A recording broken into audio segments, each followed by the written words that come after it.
আপনারা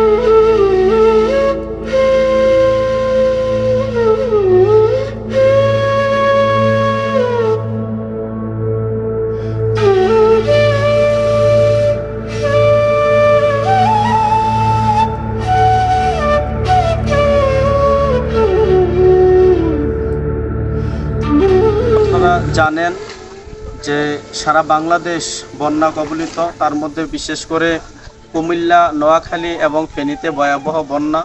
তো আমাদের যে কুমিল্লা গোমতী নদী আছে, যেটাকে কুমিল্লার দুঃখ বলা হয়, সেই গোমতী নদী এই 2024 সালে আমাদের জীবনে সত্যি দুঃখ হিসাবে এসেছে আমাদের জীবনে। তো কুমিল্লার এই গোমতীর বাঁধ ভেঙে ভয়াবহ বন্যা তৈরি হয়। আপনারা জানেন যে ত্রিপুরার যে ব্যারেজ ছিল, জলের ডম্বুর যে গেট, সেটা খুলে দেওয়া হয়। তারপর আরও 2-3টা খুলে দেওয়া হয় এবং পাহাড়ি ঢল এবং বর্ষণে বিশাল বন্যার সৃষ্টি হয়। আপনারা দেখছেন যে দেবিদ্বার উপজেলার যে একটা গ্রাম রঘুরামপুরে আমরা এখন আছি, এখানে আমরা খাবার দিতে আসছি, ত্রাণ বিতরণ করতে আসছি বেগমাবাদ শ্রী রাধা মাধব মন্দির পক্ষ থেকে।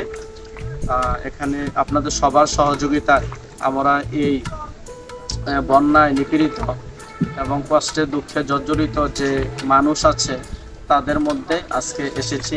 আপনারা আমাদের চারপাশে দেখছেন যে জল কানায় কানায় পূর্ণ। তো দেখেন, আমরা কিন্তু ঠিকই 3 বেলা খাচ্ছি, ভালো ঘুমাচ্ছি, কিন্তু যারা বন্যা কবলিত তারা কতটা কষ্টে আছে।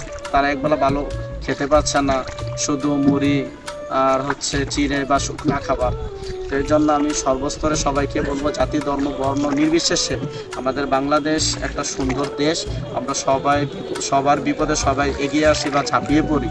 তো এরকম মনোভাব নিয়ে সবাই সহযোগিতা করবেন।